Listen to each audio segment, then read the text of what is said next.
Welcome to the IT Career Energizer podcast. For anyone who wants to build and grow a career in IT, develop and improve your strengths and skills, be inspired and motivated by the successes of others, manage your career progression, and achieve your IT career goals. And now, your host, Phil Burgess. Welcome to episode 240 of the IT Career Energizer podcast. My guest on today's show is a software developer working at Keeper Security. She is also host of the CodeBookClub, an online community with live online meetups for beginners and intermediate developers.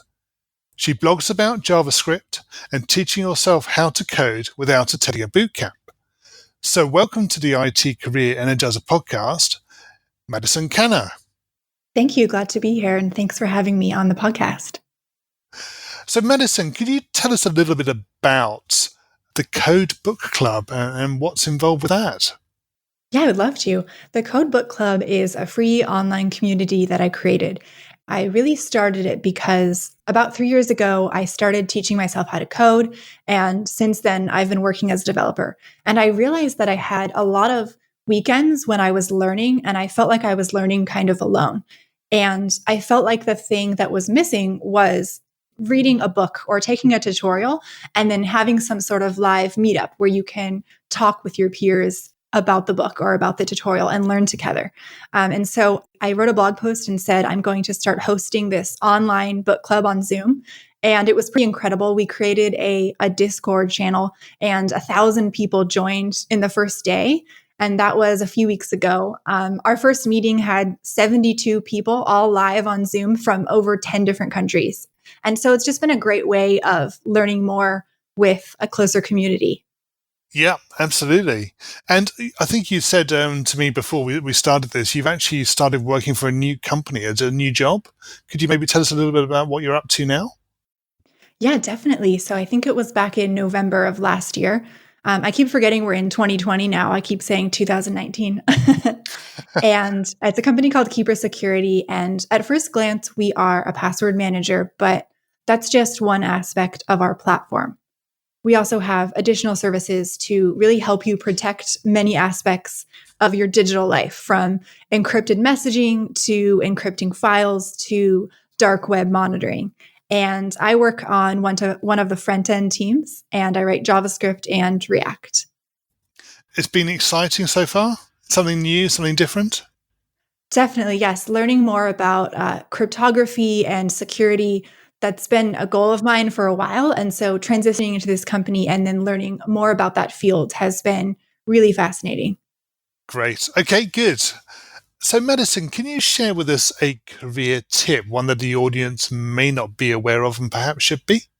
Definitely. I think for people who are newer developers, my best career tip is to build your roadmap. And what I mean by that is I get a lot of messages from people who are learning how to code and they're newer developers. And for most of them, when they get into coding, they take a tutorial or they complete an online course. And then maybe they build an app or two, and a couple of months go by and they feel lost and they don't know what to do next. And I experienced this myself when I was a beginner. You just have no idea what path to take or where to go. And I believe the solution is to create a plan for yourself, create a roadmap. So if you want to become a developer, create a plan for what you'll learn and when you'll learn and which curriculum you'll take. And when you do create a roadmap, taking that next step is easy because you actually know what step to take. And I believe that will really help a lot of new developers when they're getting started. Yeah. So from your own perspective, how do you approach it? What do you do? When I was first getting started, I created an entire plan, kind of similar to, when you're in school or college, you know exactly what days of the week you'll be studying, you know which curriculum you'll be taking.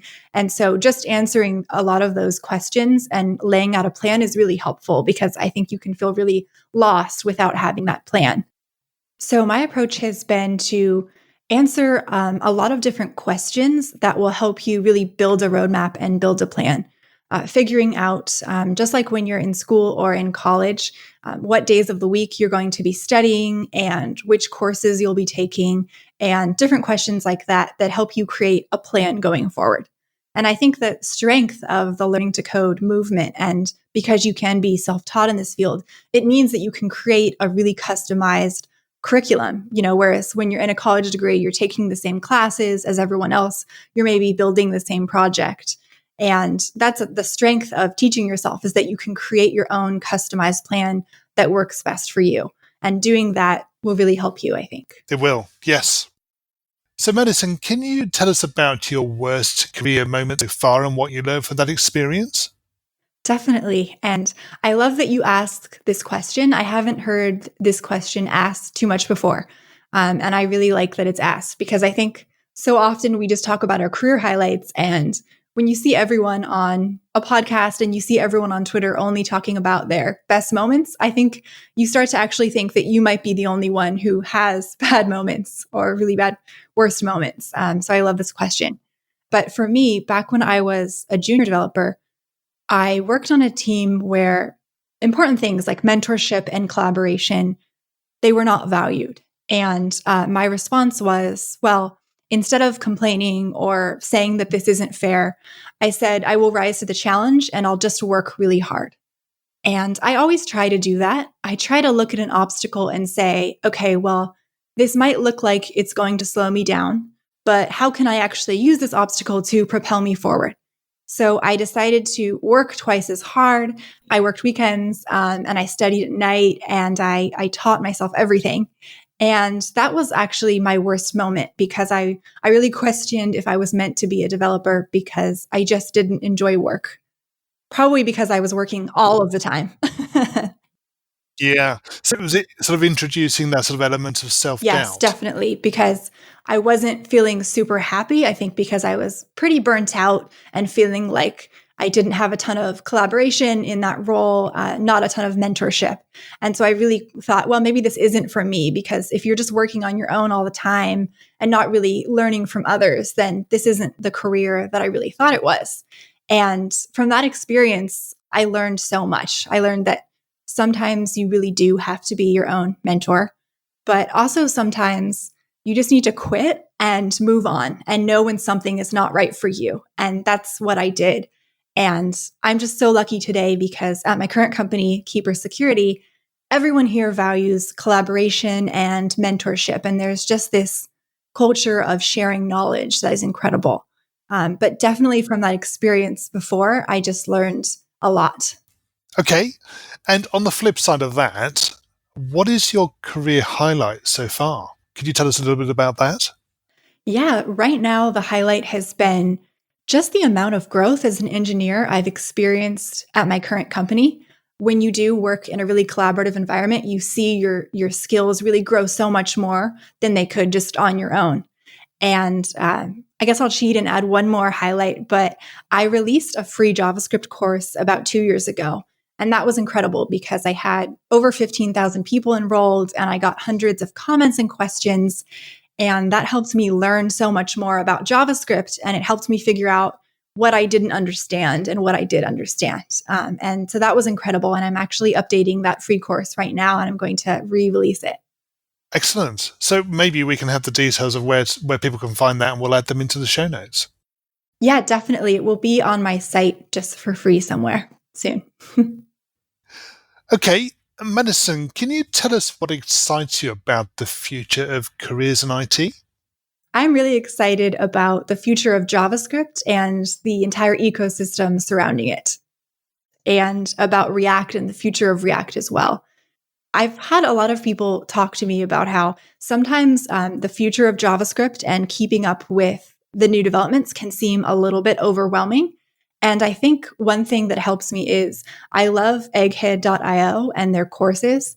They usually put out new tutorials and courses about, the cutting edge technology and current developments in JavaScript. And they make their courses so fun and they're so well done. And so taking courses from there makes me feel really excited to keep up with all of the latest developments in JavaScript, as opposed to, feeling overwhelmed by it all. Okay, we're going to go into the reveal round now. We're going to find out a little bit more about you and the way you think. Are you ready for this? Great, I'm ready. So what first attracted you to a career in IT? I was in college and I decided to leave because I felt like I wasn't learning any real world skills. And I didn't want to keep spending money in college until I really figured out what I wanted to do. And so I dropped out of college and then I just took some time to try to explore different careers that might interest me. And eventually I took a coding tutorial and I thought that the skill of coding was so fascinating and enjoyable and valuable. So I taught myself to code and I've been working as a developer ever since. What is the best career advice you've ever received? Probably from my mom, which is never be the smartest person in the room, never be the smartest person on the team. Always surround yourself with people who know more than you or just who know different things than you. And that can be almost anyone. But I definitely believe putting myself around a lot of smart people has definitely helped me grow my skills. What is the worst career advice you've ever received? The worst career advice I ever received was I was told to learn 2 new languages in addition to JavaScript at once, back when I was a junior developer. And I just think it's hard enough to learn 1 new language, let alone trying to learn 2 at the same time. Yeah, that is tough. Definitely, yes. Yeah.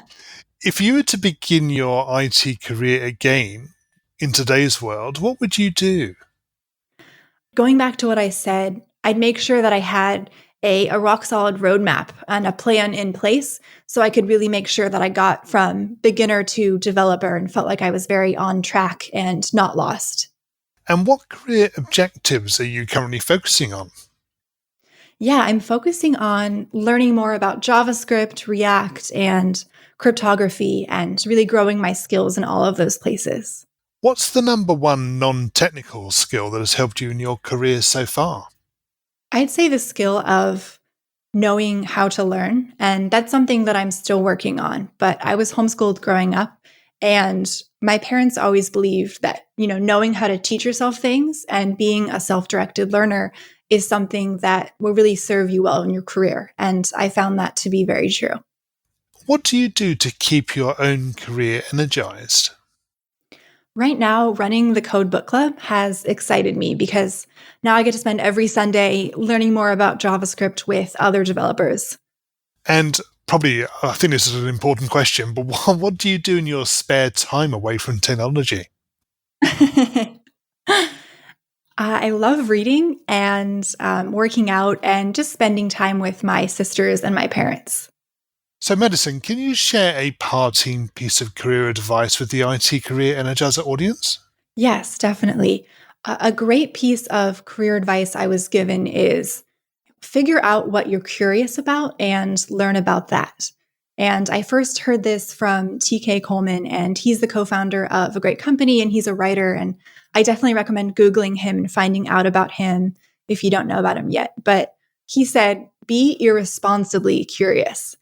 And my interpretation of that is sometimes you watch a show or you read a book and you find yourself irresponsibly, staying up until 2 a.m. binge watching or binge reading because you're so curious to see what happens next.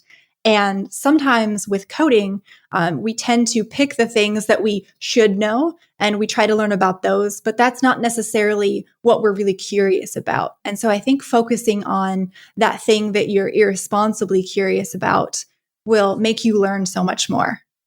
Yes, that's a good way of putting it. Yeah, definitely. And Madison, can you tell us how we can find out more about you and connect with you? Yeah, definitely. So I have my blog, which is madisonkanna.com. And I'm also pretty active on Twitter these days. And my handle is also my name, Madison Kanna. Madison, thank you so much for joining me on the podcast today. It's been great chatting with you. Thank you so much for having me. Hi, Phil here again. Now, if you thought about being a guest on the show yourself, or you have somebody in mind that might be a good guest, please do let me know. You can reach me on Twitter, where I'm at PhilTechCareer, or you can find me on LinkedIn, or you can even contact me through the website, which is itcareerenergizer.com. Thanks again for listening, and have a great week. Thanks for listening to the IT Career Energizer podcast. To find out more about building a successful career in IT, visit itcareerenergizer.com.